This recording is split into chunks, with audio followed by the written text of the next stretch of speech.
રોજ બોલતો.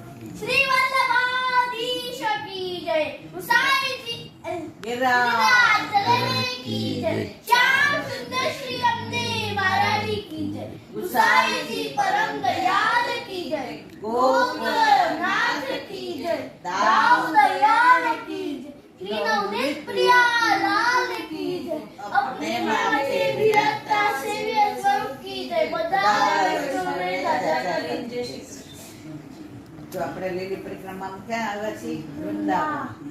એને પેલા આજે જે એકાદ બે પ્રસંગ છે ને સાંભળ્યા, બહુ સરસ હતા. જે જેથી મળી આવ્યા. હા, આજે જેથી મળી આવ્યા. કેવો આનંદ આવ્યો ને મળવા ગયા હતા. તો એની અંદર ચલો પેલા આપણે લીલી પરિક્રમા કહી દે, પછી તો લીલી પરિક્રમા જો વૃંદાવનમાં બંસી ભટ્ટની સેજ 2 મિનિટ ચાલી ને એટલે ગોપેશ્વર મહાદેવનું મંદિર છે. એટલું પ્રાચીન છે એ સ્વરૂપ. એવું કહેવાય છે કે કૃષ્ણના પ્રપૌત્ર બ્રજનાથજીએ પધરાવ્યું અને એ બધા સ્ત્રીઓના શૃંગાર કરે. શંકર ભગવાન ગોપેશ્વર મહાદેવ સ્ત્રીઓની સાડી, ગોપી બાજુ બન્યા ત્યારે ઠાકોરજીનું દર્શન માત્ર. હા. ગોપી બનવા માટે બધા સ્ત્રીઓના વસ્ત્ર ધારણ કર્યું અને એના કારણે એ સ્વરૂપ એ છે, એના કારણે આ આવે છે. બરાબર. તો એ ગોપેશ્વર મહાદેવ છે.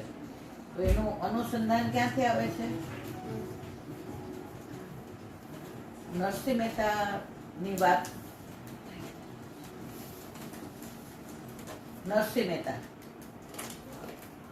મહેતા મર્યાદા ભક્ત હતા. ઘડી ઘડી ઠાકોરજીને શ્રમ આપે, મારી કુંવરબાઈનું મામેરું ભરવાનું, મારી હુંડી સ્વીકારવાનું, આ બ્રાહ્મણો આવ્યા છે તો એનું ઘીનું, ને એ તો ભજન કરવા બેસી જાય. એકવાર ભાભી ખીજાણા તો કાઢી મૂક્યા. આવું ઘરમાં હોય તો નથી લેવું. તો શંકર ભગવાનના મંદિરમાં જઈને આમ કરીને બેસી ગયા. તો 3 દિવસ કાંઈ ખાધા પીધા વિના બેઠા રહ્યા. તો ભગવાન તો ભોળા, તો એ તો એ કે ઉપર રાખ, વાંધો નહીં, દુખતો હોય તો બેટા કાંઈ વાંધો નહીં. એટલે કે ઓહ, મારા માટે આવું તપ કર્યું. હવે એ તો મર્યાદા, એટલે તપમાં માનવા વાળા કે માગ તો કે મને રાસના દર્શન કરાવો. કોણે કીધું? નરસિંહ મહેતાએ. શંકર ભગવાન કે રાસના તો મારે કરવા જ પડે, એ કઈ મારા બસની વાત નથી. આ તો શ્યામ સુંદર ઈચ્છે એમ થાય કે. પછી ઠાકોરજીને કહ્યું, પ્રભુ મારે રાસના દર્શન કરવા. તો વારંવાર કહેતા હતા. તો કાયમ ઠાકોરજી કે કોઈ ભક્ત કહે તો કરાવો. હવે નરસિંહ મહેતાએ કીધું એટલે રાજી થઈ ગયા. ક્યાંક મારો તો મેળ ન પડ્યો. હા, નરસિંહ મહેતાએ કીધું એટલે મેળ પડી ગયો કે પ્રભુ કરાવો. ત્યાં ઠાકોરજીએ કહ્યું કે અહીંયા તો ગોપીનો અધિકાર છે, પુરુષનો અધિકાર નથી. છે વાત ગોપેશ્વરની તો પછી આવે છે કે પેલા નરસિંહ મહેતાને. પછી નરસિંહ મહેતા તો કીધું એટલે કે સારું. સામની જે કહ્યું કે હું તો શંકર ભગવાન સામે રાસ ન કરું, એ મારા બસની વાત નથી. તો પ્રભુએ કીધું કે ઉપર છલ્લો કરો, આપણે કરીએ છીએ એવું નહીં, ખાલી નૃત્ય આપણે કરીએ અને તમે ન દેખાવ એવી રીતનું કરો. પછી મસાલા હાથમાં લીધી. કોણે? નરસિંહ મહેતાએ. અને મસાલા દેખાય એવી રીતે એટલા દર્શન ઉપર છેલ્લા, જે મૂળ રાસ છે એના નહીં. તો અંદર શંકર ભગવાન બોલી મસાલ પૂરી થવા આવી. તો કે ચલો હવે જઈએ. તો એ તો પોતાને નિજ ધામમાં ગયા. નરસિંહ મહેતા એવા તન્મય થઈ ગયા કે અહીંયા ઓલી મસાલ પૂરી થઈ પછી હાથ બળવા માંડ્યો, આખો હાથ બળી ગયો. ત્યાં સુધી દર્શન કરીને તન્મય થયા. એટલો ભાવ હતો નરસિંહ મહેતાનો. એટલે આ ગોપેશ્વર મહાદેવને નાને કાંઈ લેવા દેવાની, પણ આજે આ પ્રસંગ સાંભળીને આવી ગઈ એટલે મારા મગજમાં હતો. એટલે મેં કીધું જો મર્યાદા ભક્ત હતા છતાં એનો ભાવ કેટલો ઉત્તમ હતો. એને ઉપર છેલ્લા રાસના દર્શન થયા તો આવા તન્મય થયા. તો આપણને તો વલ્લભે સ્પષ્ટ કહ્યું છે સર્વોત્તમમાં ઘુસાઈ જાય કે રાસ લીલા એક તાત્પર્ય, સેવા, સ્મરણ, સત્સંગ જે પણ કરો. એમને ખાલી દર્શન કરાય. આપણને તો રાસની અંદર ઠાકોરજી જોડે રાસ કરવા મળે જ્યારે આપણે લીલામાં.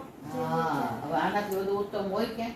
એટલે આપણે તો બધા કેવા ઉત્તમ ભક્તો છીએ. મન નહીં લાગતું કે આના કરતા ઉત્તમ કોઈ હોય જ નહીં દુનિયામાં. એટલે આપણે પુષ્ટિ આ પ્રભુના શ્રીઅંગમાંથી પ્રગટ થયા છીએ આપણે. બરાબર છે ને? હવે એ અનુસંધાન તો નથી, પણ આ ગોપેશ્વર મહાદેવની વાત કરવી ત્યાં છે કે શંકર ભગવાન કે બધાય રાસની વાતો કરે. મારે રાસના દર્શન તો કરવા જ છે, મારે નિજધામમાં કરવા છે, વૃંદાવનમાં. હવે ત્યાં તો આવ્યા લલિતાજી કે તમારો અધિકાર નહીં, હું અહીંયા તો કે શું કરું, ગોપી બનીને આવો તો થાય. તો શંકર ભગવાન તો હવે પોતે તો કેવું ધારણ કરે, સાપ ને નોળિયા ને પેલી ભભૂત ને રુદ્રાક્ષ ને એ બધું ઉતારીને દાઢી બાઢી મૂછ બૂછ કાઢીને સુંદર મજાના તૈયાર થયા ને ચણિયા ને ચોળી ને ચુંદડી ને શ્રીંગાર ને વેણી ને લર ને તોરા ને બાજુબંધ ને બેરકા ને પોંચી ને અણવટ ને વીછડી ને ચુંદડી નું આમ ઘૂંઘટ તાણ્યું. બધી ગોપીઓ તૈયાર થઈ નથી. બધી ગોપી કે નવા આવે છે, બોલે તો ખબર પડી જાય. શંકર ભગવાન વિચાર કર્યો આપણે છેલ્લે રહેવું છે, એટલે છેક લગી પ્રભુની દ્રષ્ટિ ન પડે ને તો આપણો રાસનો મેળ પડી જાય. ઠાકોરજી સુંદર સજી ધજી તૈયાર થઈને આવ્યા. એમને તો ખબર પડી ગઈ, એટલે શું કીધું, આજ તો આપણે છેલ્લેથી રાસ શરૂ કરવો છે, આજ પહેલેથી નથી કરવો.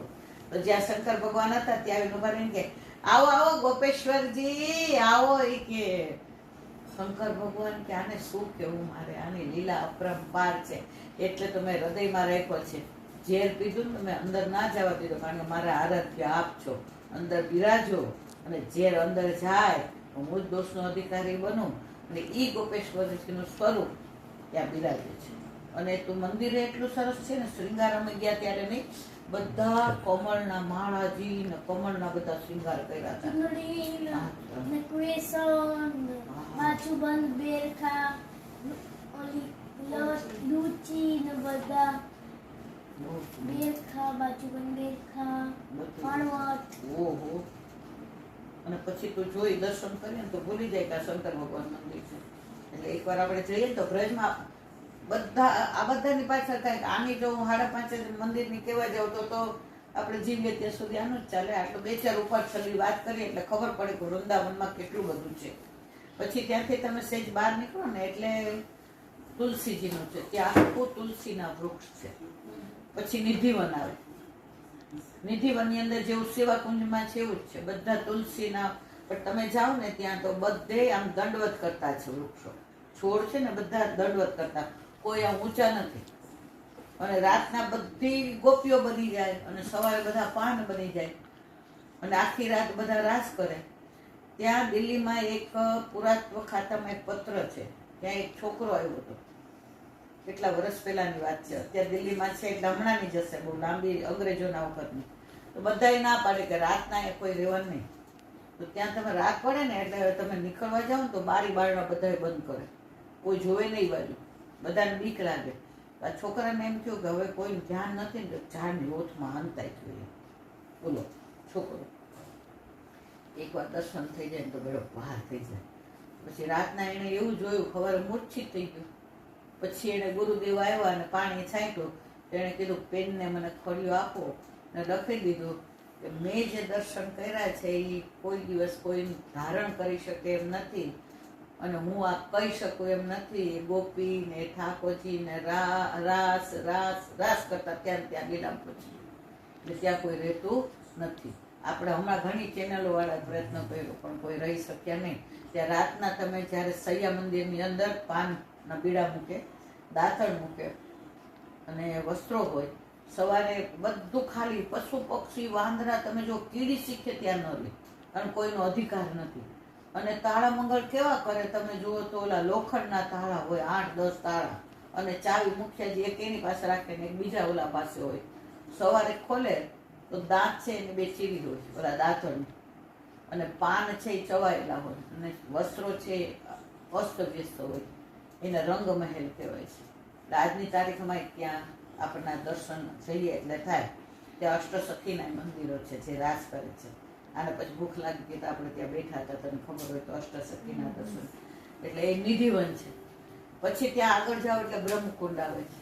અમે પૂછ્યું આનું શું, આવો તો એટલા બધા મંદિરો છે ને કેટલાની વાત કરી. તો ત્યાં બ્રહ્માજી વિચાર કર્યો કે આપણો અધિકાર તો વ્રજમાં છે ને. માછલી વાળું હા. યમુનાજી છે. હા, એટલે ઈ તે બ્રહ્મકુંડમાં યમુનાજી છે ને વૃંદાવનમાં. બાદ એક કુંડ તો આટલું નાનું હોય ને, એટલે યમુનાજી હોય ને એમાં આમ એક ધોરો હોય, એટલે મતલબ એને બ્રહ્મદાહ દહ કહેવાય, બ્રહ્મદહ કહેવાય. નીચેથી આમ વહેતા વમળ આવે ને એ. તો ત્યાં યમુનાજીમાં એ બ્રહ્મદહ છે. તો ત્યાં અમે પૂછ્યું આ કેમ આવું નામ પડ્યું, તો એ કે બ્રહ્માજીને એમ થયું કે આપણો અધિકાર આમ તો છે નહીં, આપણને ઠાકોરજીનું અધરામૃત મળે. આ કીડીઓને મળે, પશુઓને મળે, પક્ષીઓને મળે, ગાયને મળે, બછડાને મળે, વ્રજભક્તોને મળે, સખાઓને મળે, સખીઓને મળે, કે મૈયાને મળે, નંદ બાવાને મળે. રહ્યા કોણ? દેવતાઓ જ રહ્યા. દેવતાનો તો કે તમારો અધિકાર, તમારું કામ જ કરવાનું, તમારો અધિકાર નથી અમારી લીલાનો. તો અધરામૃતનું એટલું બધું મન થયું કે આપણે એમના જેમાં માછલું બની જાય. એટલે ઠાકોરજી ઓલા અરોગે બપોરે છાકમાં આપણે નહીં કહેતા આજે વૃંદાવન ગયા, આજે ગેરેવન પધાર્યા, આજે કદમ ખંડી ગયા, આજ પછી સંકેત. આમ ઓલા હાથ ખાસા હા, પછી ઠાકોરજી એ મળી આખી ગયા, વાર્તા કર. બની ગયા. પછી ઠાકોરજીએ બધા અન્ય ના એટલે એ માછલું બની ગયા અને ઠાકોરજી છા કરો ગયા. પછી એ તો પછી છા કરો ગયા તો કે ઠાકોરજીને ખબર પડી ગઈ કે આ બ્રહ્મા આવ્યો છે, એનો કઈ અધિકાર નથી. તો કીધું કે અત્યારે કઈ આ ધોવા બોવા નથી, પોતાના ઓલાથી લૂછી લો. પેટાથી ને પહોંચી ગયો. લૂછી લીધું. બ્રહ્માજી સમજી ગયા કે વ્રજમાં આપણો કોઈ અધિકાર છે નહીં, એટલે આપણે ખોટો પ્રયત્ન કરવો નહીં. નહીં. એનું નામ શું કર્યું? બ્રહ્મદળ. પછી ત્યાંથી તમે આગળ જાઓ તો એક ગોવિંદ રમ્યનું મંદિર છે. એ આખું સોનાનું છે, સોનાના થાંભલાને. પછી આગળ જાઓ એટલે લાલ પથ્થરનું મંદિર છે. હા હા હા, તમે હમણાં જ ત્યાં મંદિરમાં સેવામાં વાત કરી હતી. કે એમાં છે ને એક વૈષ્ણવ હતા, એની પાસે કરોડો બધા ઓલા હતા. તો એ બધા લાલ પથ્થરમાં વેસ્ટ કરીને એને એક મસ્ત મંદિર બનાવ્યું ઠાકોરજી કા તો દાદાજી માટે. તો એ બધું જાતે બધું લઈને પોતે આવે, કોઈથી મંગાવે ના, ખાલી પૈસાથી ખરીદે, પોતે બધું માથે ઉચકે, ગાડામાં લાવે ને બધામાં કરીને પોતે બધું મજૂરની હારે મજૂર બની ગયા. પોતે બને ત્યાં ઊભું કર્યું થાંભલો ને બધું એમને પોતે બનાવ્યું. અને પછી એ લાલ એક શું કહેવાય, લાલ પથ્થરનું લાલ બંગલાનું મંદિર કહેવાય. પછી એને જયારે લીલામાં પહોંચવાનું હતું ને ત્યાં લખીને ગયા કે મારા દેહના વ્રજ રજમાં અડોટ આવજો. ને લીલામાં પહોંચ્યા ત્યારે વ્રજ રજમાં અડોટ આવ્યો. જે વ્રજ પછી એ પણ લખ્યું હતું કે અહીંયા પાડતા ને અહીંયા ઠાકોરજી શ્રમ પડશે, બીજે લઈ જઈને જાગીરા લઈ જાય. હા, વાત તો સાચી છે. એટલે સવારે આપણે વાત થઈ હતી ને મંદિરની અંદર વાત થઈ હતી ને, તો આવ્યું તો બધા કેટલાય મંદિરોની વાતો છે. વૃંદાવનની તો જેટલી વાતો કરી એટલી ઓછી છે. હવે એના આજે અત્યારે વિરામ આપીએ, કાલે પછી આગળ કહેશું. તો આજે મેં એક બે પ્રસંગો બાબાએ કીધા એ સાંભળ્યા, મને બહુ જ ગમ્યા. કોટાવાળા મહારાજશ્રી હતા, નામ હું ભૂલી ગઈ, બાબાએ કીધું હતું. તો કોટાના મહારાજા હતા. તો એને બહુ આમ એવું હતું કે એકવાર મહારાજશ્રીને હું મળું, સન્મુખ થાય, એ મારી સાથે વાત કરે, હું રાજની બધી વાત કરું. આવા મહારાજશ્રી એમ કે પ્રતાપી મારા રાજમાં છે. એટલે થોડાક દી થાય ને એટલે સમાચાર કેવડાવે કે મહારાજશ્રી મારે આપને મળવું છે. એટલે કે હા બસ હા કે, પણ ક્યારે ને ક્યારે એ કે નહીં. વળી થોડા દી થાય વળી કેવડાવે, મહારાજશ્રી મારે આપને મળવું છે. હા કે, કાંઈ બીજું બોલે જ નહીં. પેલા મહારાજશ્રી હતા ને એને તિલકાયતની લાગવગ લગાવી. તિલકાયત એટલે બધાના ઓલા જેમ આપણા બધા શ્રૃંગાર કરીએ ને તિલક ન કરીએ ત્યાં સુધી અધર હોય એટલે એ તિલકાયત કહેવાય. તો તિલકાયતને વાત કરી કે જરાક મારે એક વિનંતી કરવી છે કે આ મહારાજશ્રીને મારા રાજમાં છે, આવા પ્રતાપી છે, આ સેવા અને આ પ્રભુ બિરાજે છે, આ નીતિની સેવા કરે, એના લીધે તો અમારા રાજમાં આટલો આનંદ છે ને અમારે દાન પુણ્યથી ભરપૂર છીએ, અમે બધા ભક્તિભાવથી રહીએ છીએ, મારા રાજમાં કોઈ તકલીફ નથી, કોઈ ચોરી લૂંટ ડાકુ આવતા નથી, એટલો આનંદ છે મારા વાલા. પણ મને એકવાર એમને સન્મુખ એમના સ્વરૂપના મારા દર્શન કરવા છે. મને એકવાર એમ કહી દે કે આવ્યા તમે બસ.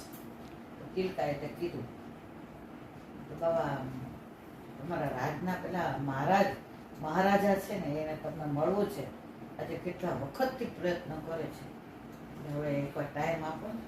મહારાજશ્રી કેટલી સરસ વાત કરી આપણને કે આપણે આમ દંગ થઈ જાય કે જે ક્ષમા કરજો, આ શ્વાસ ક્યારે બંધ થઈ જશે ખબર નથી. હું એની લૌકિક વાતો કરતો અને મારો છેલ્લો શ્વાસ આવે ને મારી શું ગતિ થાય. મને લૌકિક વાતો કોઈની સાથે કરવામાં રસ નથી. જો કેટલી એમની પરાકાષ્ઠા.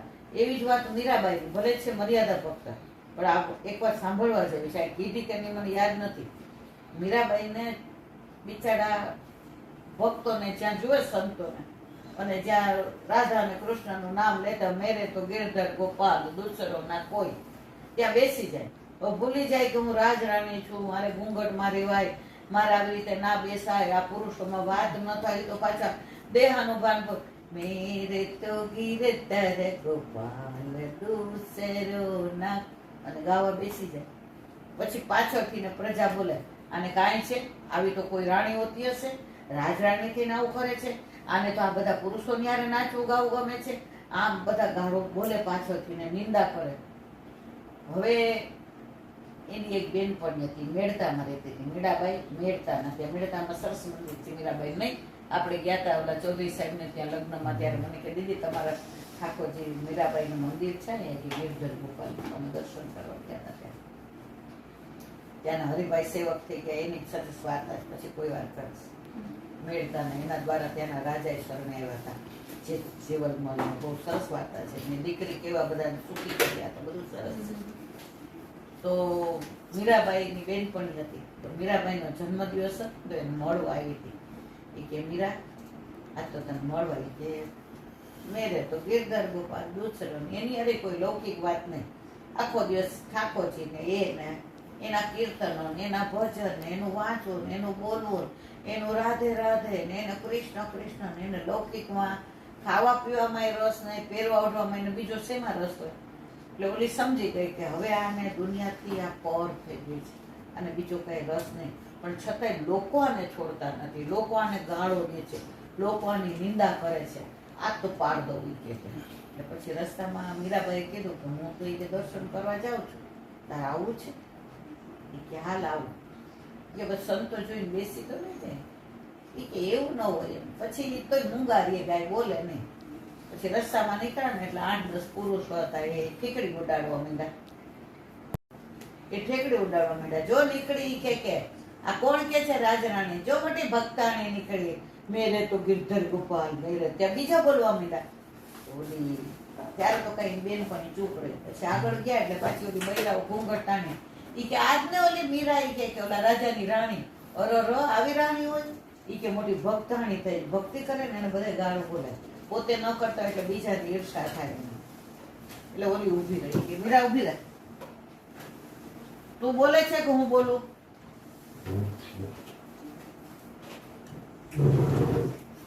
તું બોલે છે કે હું આ બધાને પાઠ ભણાવી દઉં? મીરાભાઈ હાથ પકડો, બોલે નહીં. મેરે તો ગિરધર ગોપાલ દૂસરો ના કોઈ. પછી ઓલીએ કીધું કે આજ તો આને અડધો કલાક દુનિયાને ભેગો કરીને કહું કે મીરા કોણ છે ને તમે શું જાણે. મીરાબાઈ એક વાક્ય બોલ્યા, બેન તું આ લોકોને યાર મને લૌકિક બોલાવીશ એટલી વાર મારું ગિરધર ગોપાલ છૂટી જશે. એ એનું કામ કરે, મને મારું કામ કરવા દે. આજ પછી તું આવીશ નહીં, મને આવી લૌકિક વાતો કરાવીશ નહીં, આગળ ચાલવા માંડી. એટલે ગમે એટલા સૂરજને તમે ધૂળ ઉડાડો, સૂરજને કાંઈ ફેર પડતો નથી. ને બાવા કે છે ને, એક તો મનમાં કઈ સંશય ના રાખો, સંશય આત્મા વિનશ્ય, ગીતામાં કહ્યું છે. જ્યારે તમે શંકા કરો ને ત્યારે તમારા મનમાંથી ને આવિર્ભાવ જતો રહે. કે લૌકિક દાખલો છે, રૂપક છે, પણ બધા એની દશા આવી જ છે. એ કે ગામમાં ઓલો બકરાને ઘેટા ચરાવવા વાળો હતો. હવે બાપાને શ્રાદ્ધ આવ્યું એટલે બધાએ કીધું કે તારા બાપાને શ્રાદ્ધમાં ભેળવવાના છે ને, તો બ્રાહ્મણને જમવાનું કે બને દક્ષિણા દેવું પડે. સારું. એ બાજુના એના ગામમાં તો કોઈ બ્રાહ્મણ હતા નહીં, 4-5 ગામની વચ્ચે એક ગોર બાપા હતા. પછી ગયો ત્યાં, ગોર બાપા કાલમાં બાપાના શ્રાદ્ધમાં ભેળવવાના, તમે વિધિ તર્પણ ને કરાવવા આવશો ને મારા ઘરે કે સીધું લઈ જશ? કે હા ચોક્કસ આવીશ. તારા બાપાને ભેળવવાના હોય એટલે મારે આવવું પડે, તારા બાપા મારા યજમાન બધા. લોકો રાજી થયો, ઘરે આવીને બધી તૈયારી કરી. એ ગોર બાપા તો આવ્યા ને બધું તર્પણ કરાવ્યું ને બધું એને સંકલ્પ કરાવ્યો ને એને જમાડ્યા. પછી સીધું ભાઈ આમાં એવું છે ને કે દક્ષિણા તો દેવી પડે. પેલો ઢીલો થઈ ગયો, એટલે મારી પાસે તો કાંઈ છે નહીં. કે બાપા એક કામ કરો ને, કે આપણે તો હું બકરી ઘેટા ચાલુ, તમારે બધાને ઘરે ગોર બાપાને ઘરે ગાય હોય ભેંસ હોય, કે બકરી નથી ને? કે ના બકરી ના.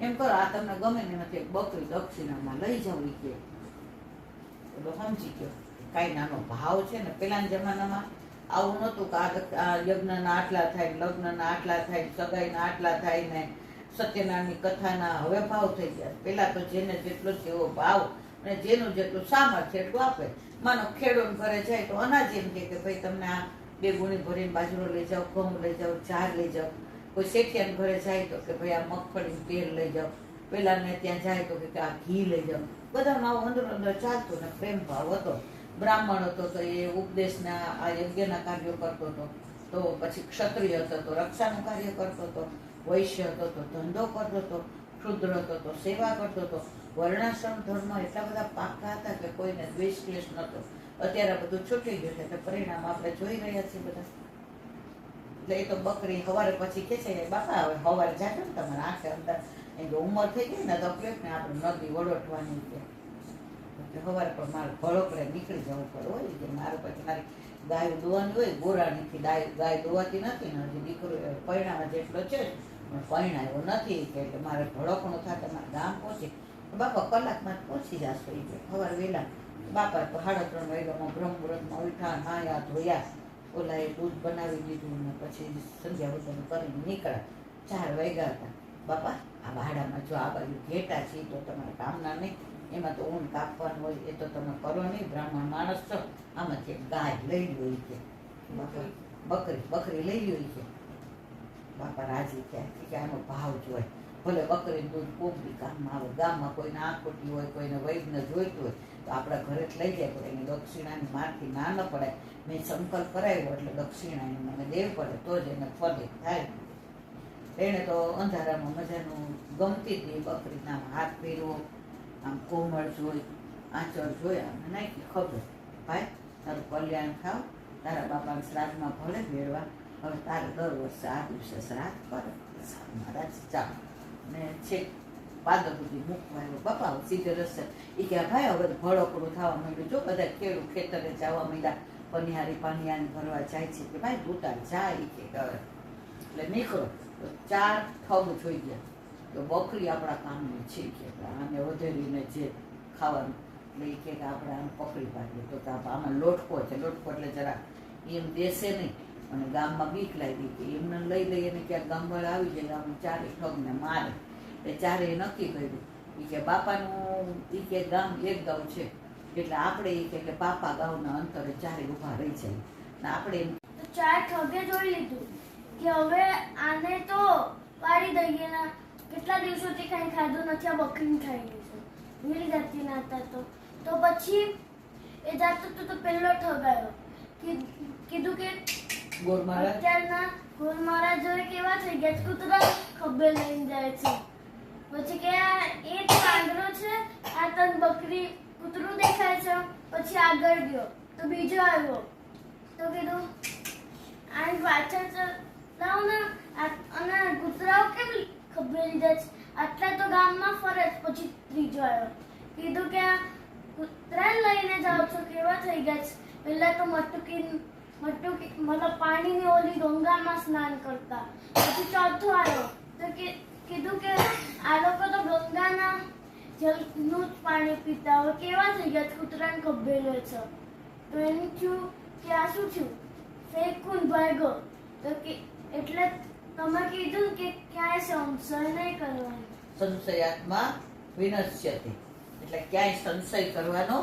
નહીં આપણે અત્યારે એ જ કરીએ છીએ બાબા કે આજે તાવ આવ્યો છોકરાને અને ડોક્ટર પાસે ગયા હવે 2-3 દી દવા લીધી ફેર ન પડ્યો બાજુવાળા તરત કે ઓ બાપા 3 દી થા દવા લ્યો છો આટલું કરો તમારા ઘરમાં ઠાકોરજી બિરાજે કા સારું થતું નથી અમારે ઓલા ગોર મહારાજ છે ને તો એવું પાણી આપે છે ને મંત્રેલું કે તરત સારું થઈ જાય પાછા સંશય પહોંચી ગયા ત્યાં કે એટલે આપણા મનમાં આ સંશય બહુ છે જે આખી દુનિયાને બનાવનારો ત્રિલોકનો નાથ આપણા ઘરે બિરાજે છે સંશય તરત કરવા માંડીએ છીએ આમે જો આપણને કંઈ થાય ને એટલે એમ થાય કે આ ડોક્ટરથી સારું થશે કે નહીં આ ડોક્ટરથી સારું થશે તો કોઈનાથી ન થાય પણ તમે વિશ્વાસ રાખો ને તો તમને 3 ગોળીમાં સારું થઈ જાય તો જો આજે બાબાએ સરસ કીધું એ કે પ્લેનમાં બેસો છો ને તો પાયલોટનું મોઢું ન જોયું હોય પાયલોટને ઓળખતા ન હોય પાયલોટની કોઈ ડિગ્રી છે એ ખબર ન હોય પાયલોટનું નામ ન ખબર હોય અને તો એમ વટથી બેસી જાવ કે અમે પ્લેનમાં જઈએ છીએ, તમને એ પાયલોટ ઉપર વિશ્વાસ છે?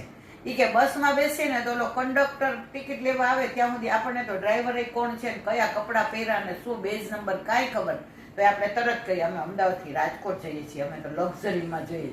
હવે એસીમાં ઓલા ડ્રાઈવર ચલાવતો એનું મોઢું ન ખબર હોય આપણને. ટ્રેનમાં બેઠા હોય તો જિંદગીમાં આપણે ચલાવવા વાળાની ડ્રાઈવરની આપણને એન્જિન ડ્રાઈવરની ખબર ન હોય તો વિશ્વાસ કે અમે અહીંથી મથુરા જઈએ છીએ એટલે અમને તો વચ્ચે ક્યાંય કશું. તો આવા ડ્રાઈવર જે શીખેલા છે, પ્રભુના બનાવેલા, જે 10,000 પગારદાર છે, એના ઉપર તમે જીવન નૈયાને મૂકીને પાર ઉતારવા માટે થઈને આટલો વિશ્વાસ રાખો છો. પણ જેને આ જિંદગી આપી છે, જેણે આ તમને મનુષ્ય જન્મ આપ્યો છે, જેણે તમને આ ઇન્દ્રિયો આપી છે, જેને નામ રૂપ સ્વરૂપ જોઈને માણસ ગાંડો થઈ જાય એવી નિધિ તમારા ઘરે, તો આવી વિધિમાં પડો છો બધા. જેના ઘરે નિધિ બિરાજતી હોય ને કોઈ વિધિમાં પડવાની જરૂર જ નથી. આ ડ્રાઈવર ઉપર જેનો સારથી કૃષ્ણ હોય ને એને અર્જુને પછી યુદ્ધમાં હાર જીતની ચિંતા કરવાની જરૂર નહીં. તમારો સારથી નહીં, તમારું તો સર્વસ્વ, તમારો પતિ તમારા ઘરમાં બિરાજે છે. પછી તમે આજે તમારો આટલો સામર્થ્યવાન ધણી છે, પછી અવિશ્વાસ શું કામ કરો છો? અને જ્યાં અવિશ્વાસ આવે ત્યાં તમારું પતન થયા વિના રહેતું નથી. ઈ કે જુઓ તો ખરા, મારે તમને એક જ વાત કરવી છે. બાવા કે ઈ કે વિવેકાનંદ તો હમણાં જ થઈ ગયા. આ તો બધાની જાણીતી વાત છે. ઘણા વિવેકાનંદની વાતો સાંભળીને આ તો હમણાંનું જ છે કે આજે વિવેકાનંદ માટે કોઈ બેમત નથી. તો એ કે સૌરાષ્ટ્રના ગામડામાં એક ગામ હતું, ત્યાં એક રાત રહ્યા, ખોડું કરીને ગામ હતું. હવે એક ગામની અંદર એક પંડ્યા કરીને માસ્તર હતા. એને જોયું કે આ તેજસ્વી બ્રાહ્મણ છે, તો એ કે એને અહીંયા આપણે ઉતારો આપ્યો. પેલાના જમાનામાં તો આવા વિશ્વાસ હતા, કઈ હોટલ ને રેસ્ટોરન્ટ ને કઈ હતું નહીં, રાત પડી ગઈ ને રહેવું પડ્યું. તો રાતના પછી એને કહ્યું કે તમે તો બહુ તેજસ્વી બ્રાહ્મણ છો, તમારું તેજ માનતું એમ કે કપાળ છે. કે તમે એ કે શિકાગોમાં એક પરિષદ થવાની છે કે આખી દુનિયાની, તો તમે ત્યાં જાઓ નહીં કે તમારા જેવાની જરૂર છે આ દેશને. તો એ કે આનું મૂળ ક્યાં જ ખબર છે? વિવેકાનંદનું સૌરાષ્ટ્રમાં છે.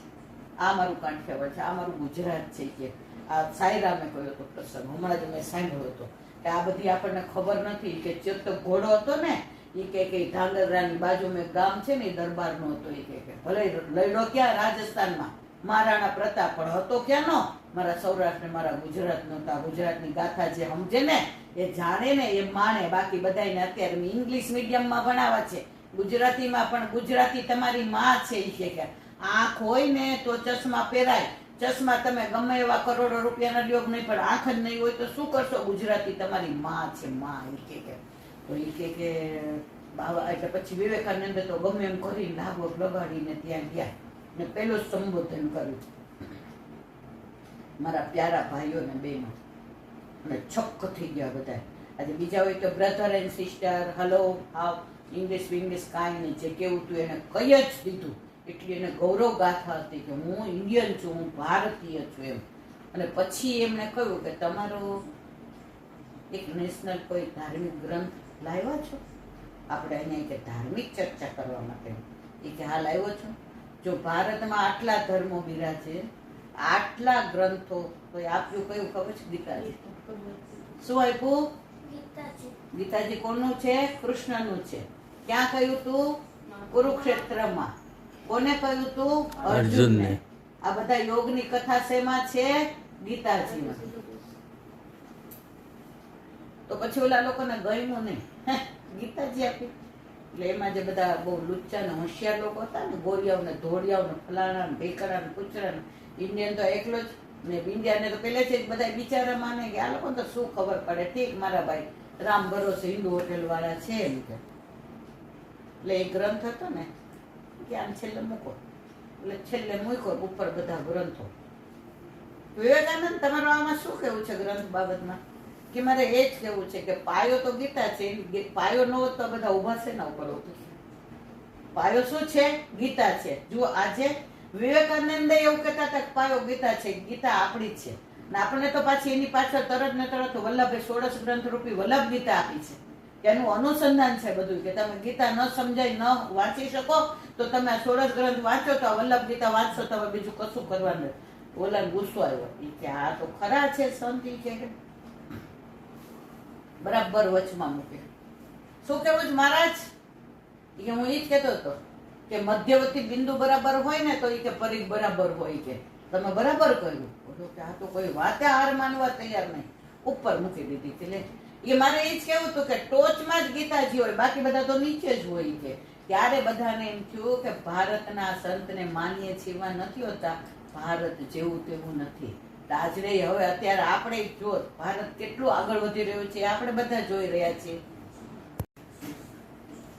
તો આવા તો ઘણા બધા પ્રસંગો ને ઘણી બધી વાતો. વિવેકાનંદજીને પછી એક જણે કીધું ઈ કે આ તમારે કૃષ્ણ મોરલી વગાડે અને ગોપીઓ ગાંડી થઈને ઘરમાંથી દોડતી દોડતી કામ કરતી દોડે ને ચૂલા ઉપરથી આંધણે વેટા મૂકીને દોડે ને આંખના આંજણ કાને આંજીને દોડે ને વસ્ત્રો બરાબર એવો એનો નાદ કરી કે રાતના 12 વાગે દોડે.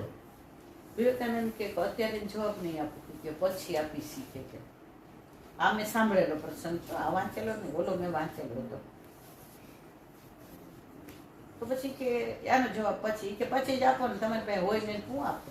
વિવેકાનંદ કે ના, પણ હાથે મને એક વાત યાદ હોય, મારે રાતના 12 વાગે એક એવી વાત કરવી છે ને કે આમાંથી કોઈને અનુકૂળ હોય તો આવજો. કે વાત એવી છે કે રાતના 12 વાગે થાય છે, બધાય આખું ચોખ્ખું બધાય આવશો, બધાને ઇન્ટેન્શનની થઈ કે 12 વાગે કઈ એવી વાત કરશે. બરાબર 12 વાગ્યા ને વિવેકાનંદજી જંગલની અંદર જ્યાં કીધું હતું ત્યાં જઈને ઉભા રહ્યા. તો કીધું તો એનાથી અનેક ગણા ઉમટીને આવ્યા. વિવેકાનંદ એક જ વાક્યમાં જવાબ આપ્યો કે મારા જેવા અજાણ્યા ઇન્ડિયન ઉપર વિશ્વાસ કરીને જો તમે આટલા બધા આવતા હો તો આ તો પરબ્રહ્મ તો પરમાત્મા તો ઈશ્વર છે, ભગવાન છે. એ વેણુનાદ કરીને ગોપીઓ આવે એમાં કોઈ શંકાને સ્થાન તમને લાગે છે? ત્યારે બધાએ તાળીઓના ગડગડાટ કર્યા કે કૃષ્ણ તો કોઈને સમજાયો નથી અને સમજા શકાશે નહીં, પણ કૃષ્ણ એકનો નથી, બધાયનો છે. કોઈને કૃષ્ણ પોતાનો પ્રેમી લાગે છે, કોઈને સખા લાગે છે, કોઈને કૃષ્ણ પોતાનો એમ કે ભાઈબંધ લાગે છે, કોઈને બાપ લાગે છે, કોઈને માં લાગે છે. જેવો જેનો ભાવ.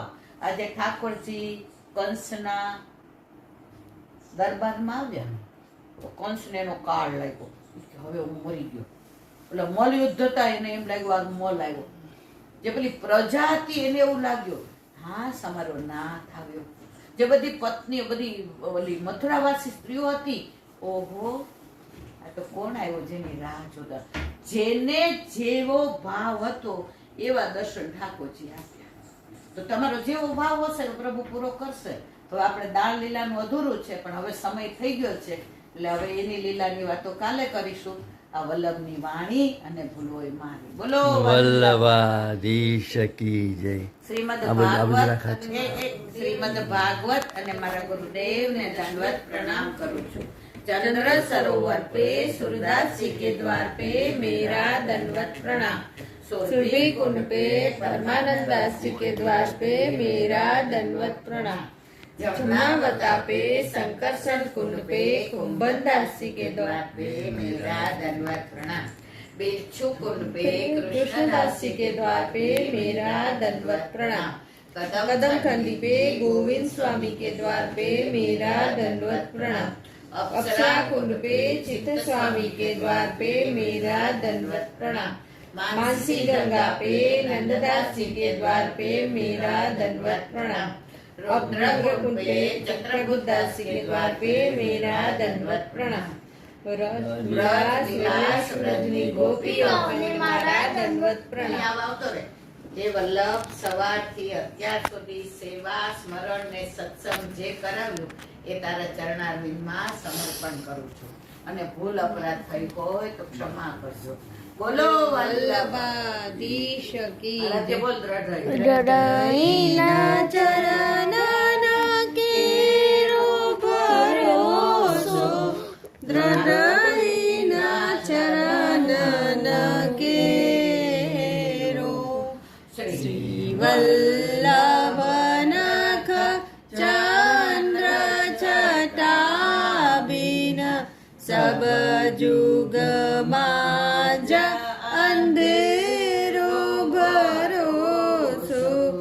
દ્રઢઈના ચરણન કેરો સાધન और नहीं आकली में जासु होय निवेरो सुर कहा कहे विविध आंदरो बिना मोल को चेरो भरोસો દ્રઢઈના ચરણન દ્રઢઈના ચરણન દ્રઢઈના ચરણન કેરો શ્રી વલ્લભાધીશ કી જય વૈષ્ણવને જાજા કરીને જય શ્રી કૃષ્ણ.